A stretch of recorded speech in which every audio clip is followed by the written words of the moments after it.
wanna keep it low now. If you wanna go, let's go. Let's wrap it up and hit the road. 'Cause I wanna drive through the summer night. And when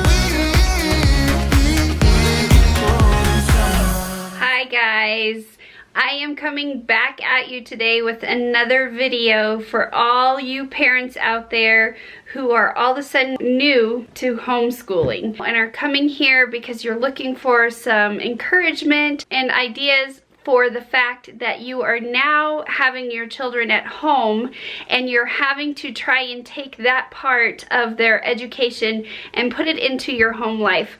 So I thought I would come out with a couple of videos just sharing ideas and thoughts with you. In my first video that I posted, I just talked briefly about the basics of what you're looking at when you start doing school from home or you're having to go ahead and teach your kids at home. And if you missed that video, the link will actually be in the description below, so just go ahead and click on that and check that out. As I had mentioned in my last video, the main thing that you want to get set up and started with is a schedule. And I showed you my daughter's schedule, and I also have a schedule for my son, and we work off of that schedule every day. And actually, I was just talking to one of my good friends who was asking me for some tips and pointers, and when I had mentioned a schedule, she stopped me. She goes, "Hold on.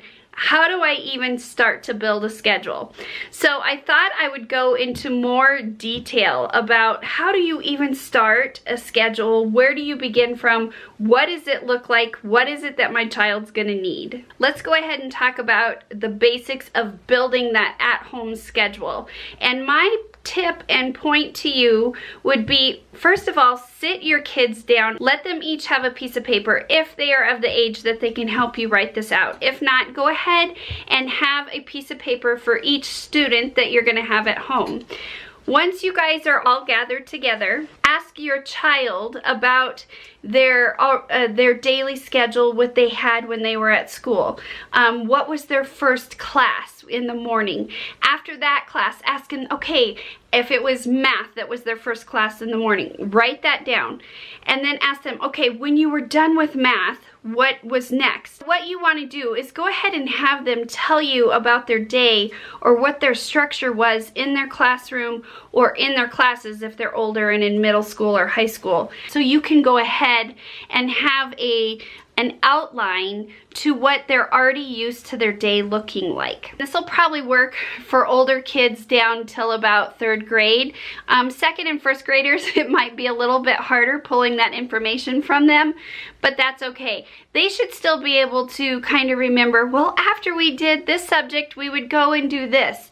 So you would at least still have a basic outline of their day. So now that you've been able to get their schedule or daily structure kind of mapped out, you have some guidelines. And what I encourage you to do from this point is go ahead and take that schedule and map it out for your morning. So I'm just gonna give you an example for our daily routine or our schedule when we do school at home. The kids know that school will start at a certain time.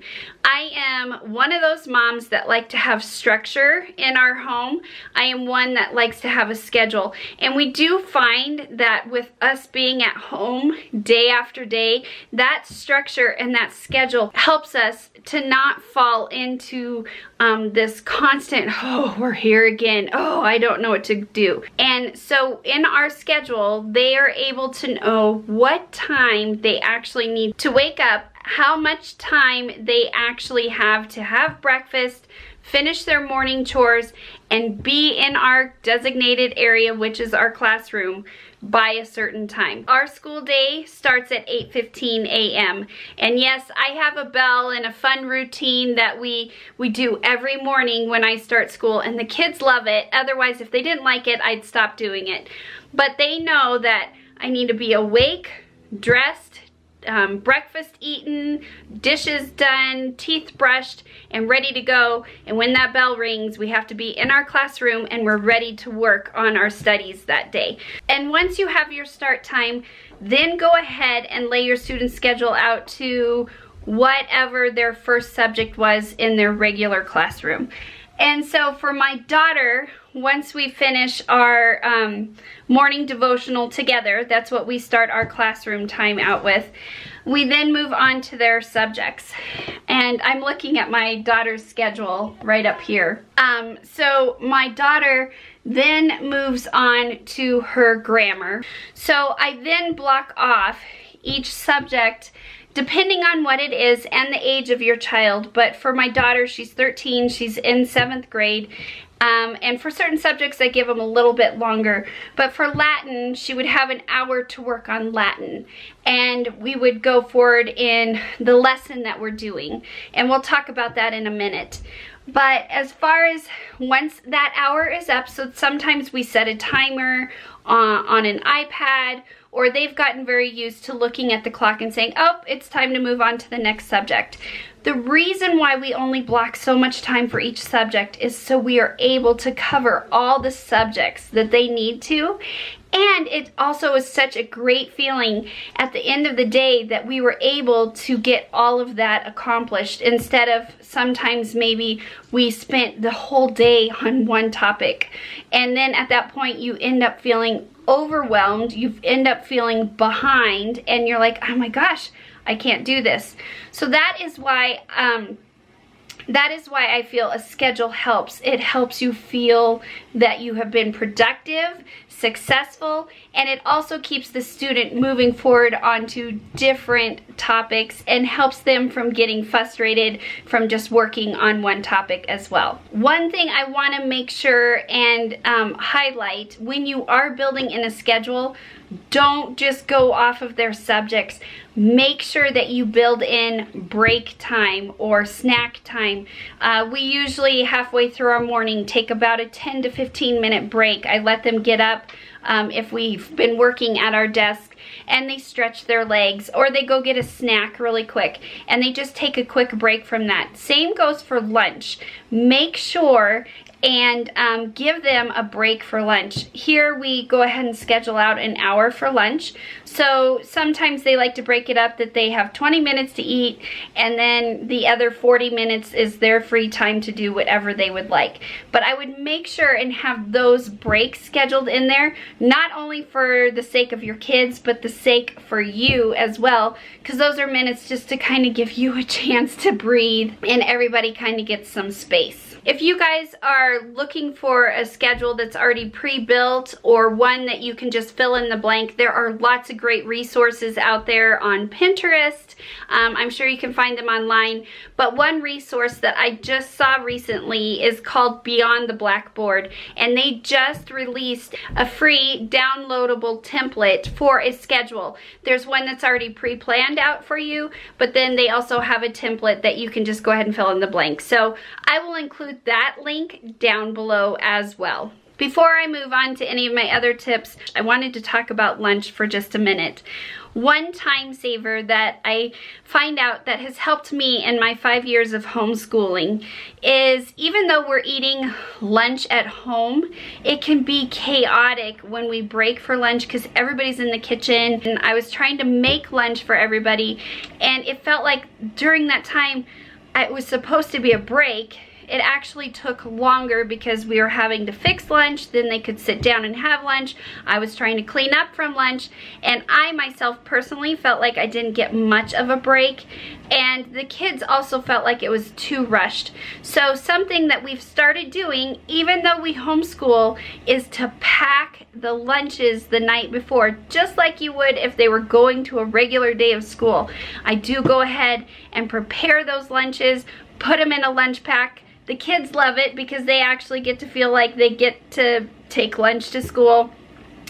And that step, or that process of preparing lunches the night before and packing a lunch, even though you're gonna stay home, saves myself so much time. Also seems much more like a break when you guys stop. You're not having to actually prepare a meal in that time. So that would be one recommendation.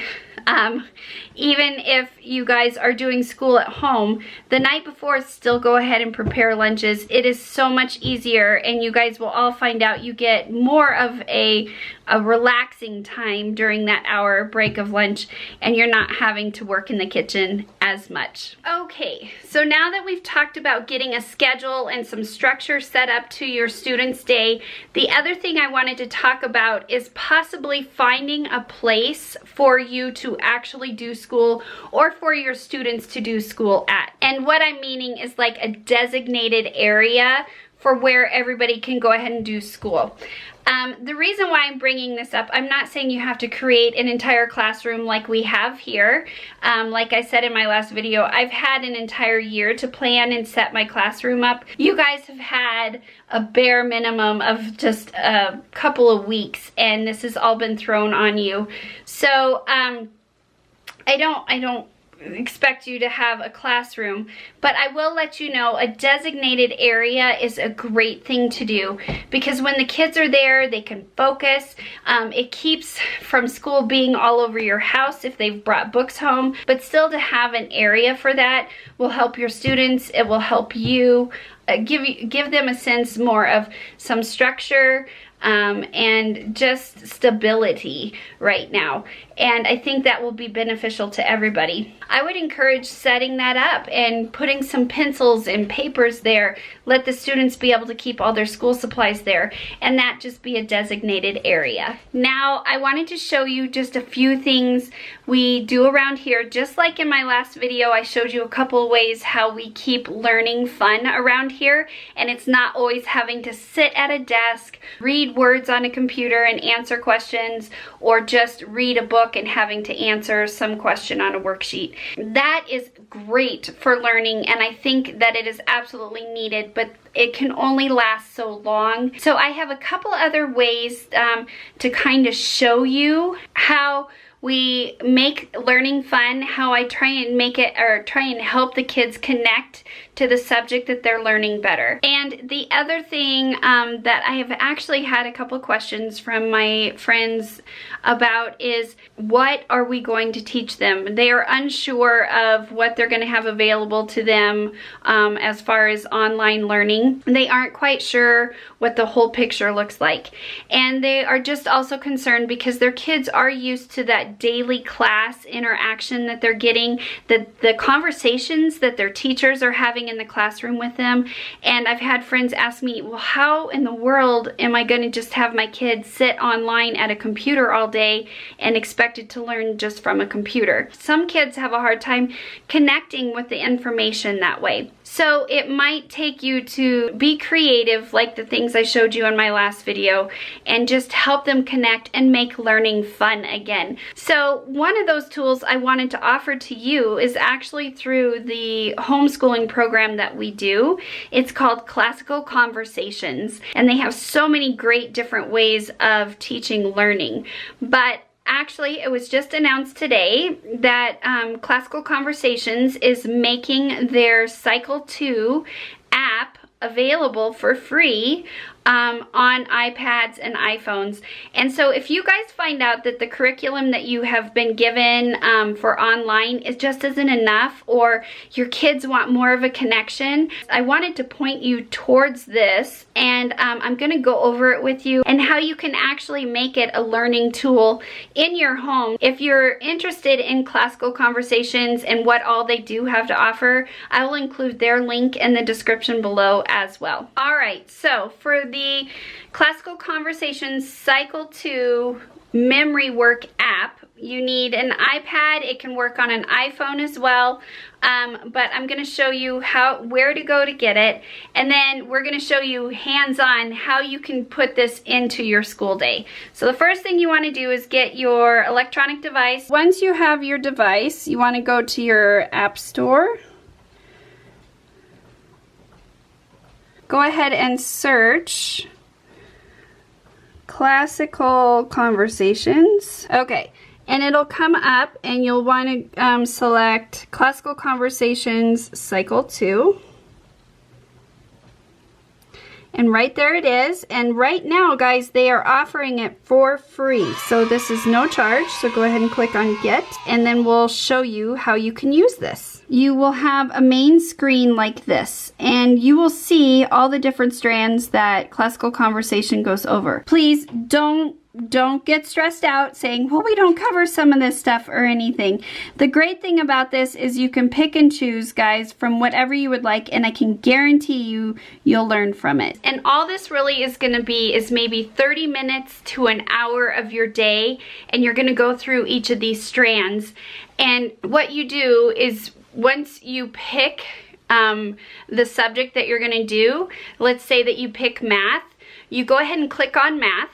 And after that, you'll see up in the top right-hand corner, it'll say week 1. Now, I want you guys to take note to this, because what you do is you stay on the week for an entire week, and then you go to week 2. This is how the classical model does at the younger ages, is repetition. But I'm gonna give you some ideas on how to also use this with your older kids. So Kenya and Lincoln are gonna show how they used to do memory work. So if this was Monday, we would go ahead and select this, and this is actually history. And it would say, tell me about the 7 wonders of the ancient world. And then you guys would read this together, or they can read it together 3 times in a row. But there's also, like I said, a song with it. All right, so we have Kenya and Lincoln here. Are you guys ready to show them how to do some memory work? Oh, yeah. Okay. All right, so guys, we're gonna do week 4, okay, and this is actually cycle 1, okay? We would go over, and I would say the question, tell me the 7 wonders of the ancient world, and you guys would speak it. The 7 wonders of the ancient world are pyramids of Giza, hanging gardens of Babylon, temple of Artemis at Ephesus, statue of Zeus at Olympus. Now, you guys know there's another element that helps you guys remember these, and what is it? Singing and motion. Kenya likes to add motions. Lincoln, not so much, which is totally fine. And this is where we say, guys, take it as your student, how they like to learn best, okay? But Lincoln still sings with us. He just doesn't always like the motions, right? Yeah. Okay. Can you guys just walk it through? Yes. Okay.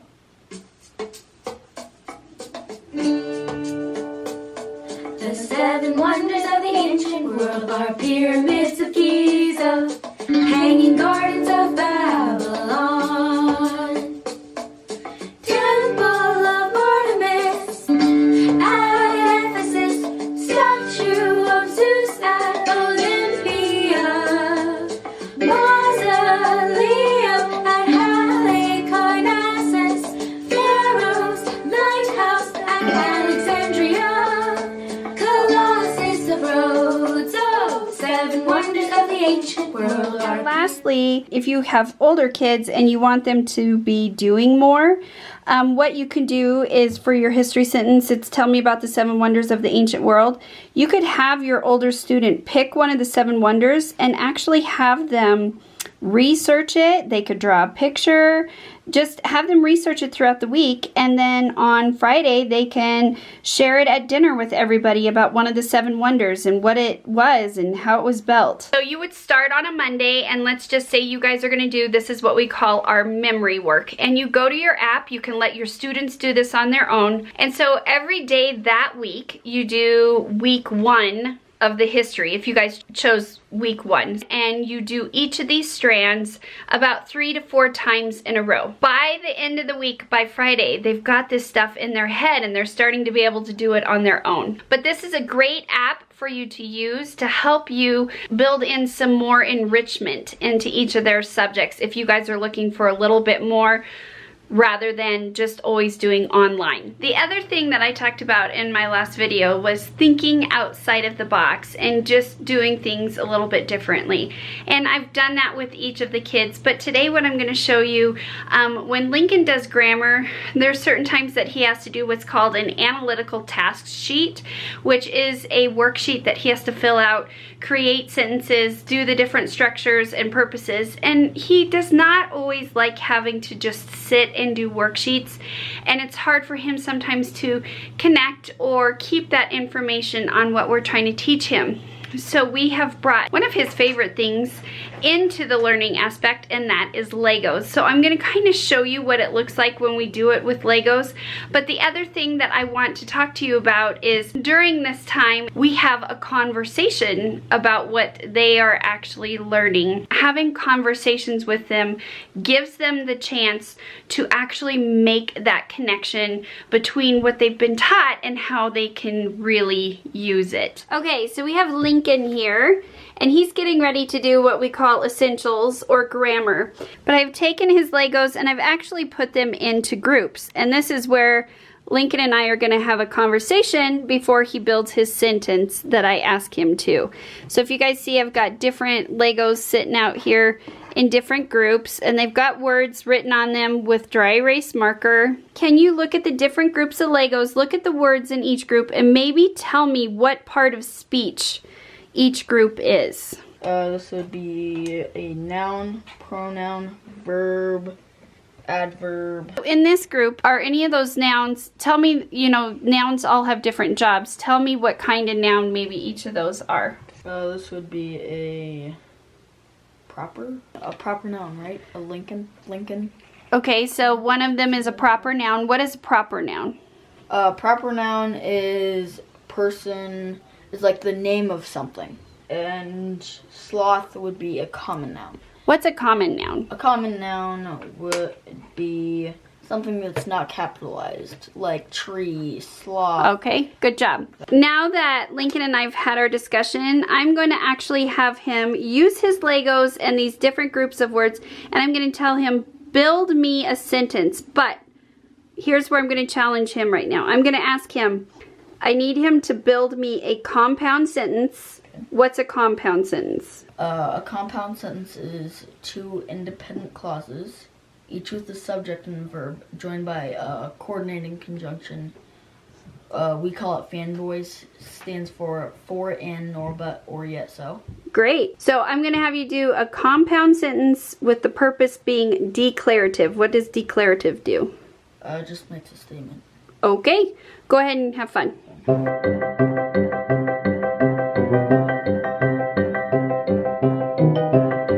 So Lincoln has finished his sentence that I told him, and I wanted it to be a compound sentence. Let me hear your sentence, buddy. Lincoln is driving his Ferrari and his dad owns a Tesla. Okay, great. So the next thing Lincoln would usually do is what? Diagram it. Diagram the sentence. So instead of having him do it on a boring sheet of paper, he's going to use his Lego mat, and I've got these flat Legos that Lincoln's going to use. What do you usually have to do first step when you diagram a sentence? Separate the subject from the predicate. Okay, and Lincoln is completely done diagramming his compound sentence. So this is the first independent clause up here. What's this do, Lincoln? It divides the subject from the predicate. What's the predicate? The predicate is the verb. Okay. So he's diagrammed it in the version of Legos. What's this? It's an article adjective. And why is it attached to Tesla? It's telling you what Tesla. A Tesla. Okay. Only one Tesla. Alright guys, so that's one of the many ways that you could use Legos, dry erase markers to help your student kind of connect in a fun, interactive way with their subject. You can also use Legos with math. You could write a number on each side of the Lego that corresponds with how many dots it has on it, and then do one with an addition sign and equal sign, and they could work out the equations that way. So that's just one of the tips of how to make the learning interactive for your students. And also, speaking of math, I do have one fun game that we play here that just keeps the kids sharp with their math skills. It really helps them with orders of operation and just trying to figure out different ways to make numbers work. And this game is called Number Knockout. And I've actually created templates for the kids. You can find these templates usually on Pinterest if you search Number Knockout, or Board Slam is another name for this. But this is a fun game not only during school, but if you guys want to, this is a great family activity to do at the dinner table. Everybody gets their own little template and then try and find out who can cross off the most numbers on the board in the time limit that you're given. So this is how you play Number Knockout. So the things that you'll need to play this game is you'll want to get the template for the board, and each person that plays needs to have their board. So I will try and find that on Pinterest and put the link down below. And what I've done is I've printed it out and put these in sheet protectors so you can reuse it.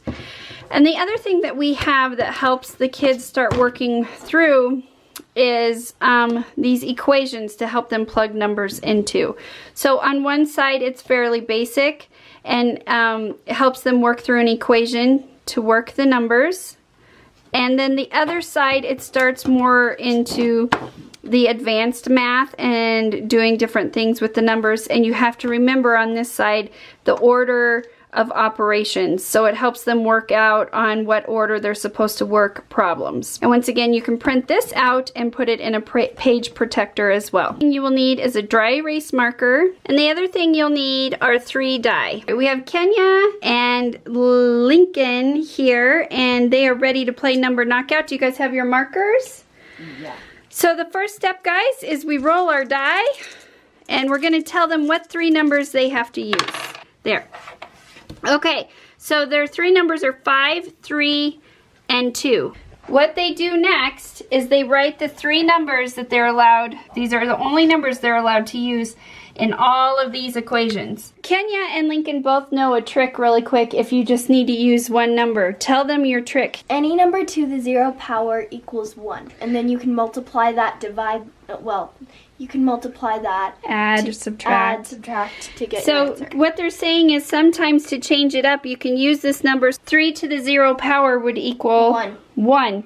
So that is one way that they can use those numbers as well. Set a timer for 1 minute, and however many numbers they get crossed off of this board in that amount of time, that person wins. On your mark, get set, go. Lincoln, tell us one of your equations that you used. 2 plus 3 plus 5 to the 0 power is 6. So these are just a few things that we do to help learning at home, help make it fun. I hope you guys have enjoyed the tips and the different activities that I've shared with you today. Make sure and check out the links that I've included below. I hope they're helpful as well. If you guys have any questions, please feel free to leave them in the comments. I would love to try and help in any other questions that you might have. And lastly, I just wanted to leave you with some encouragement to let you know that you guys are doing great and you guys are totally capable of doing this. I hope everything is going well, and to also just let you know not to put too much pressure on yourself, not have it look exactly like what it is in the classroom when they're at school. Also, if you guys are just struggling to get through and think I have to keep up with all this work, or we have to constantly keep pushing or moving forward, I want you guys to maybe think about using this opportunity to spend some time on the subjects that your student has struggled with, or they feel like they could really use an area to strengthen. Now is the time to be able to slow down and spend that time on a concept maybe they didn't understand, and let them really master that skill, so that way they have even a stronger foundation to build on when school does start back up. I hope you guys like this video. If you know of any parents that are looking for tips and ways to set up on how to learn at home, please share this video with them. If you guys enjoyed this video, I ask that you please like it. And also, if you're new to our channel and you're liking the content that we're posting, please go ahead and consider hitting that subscribe button. Thanks for watching, and we'll see you next time.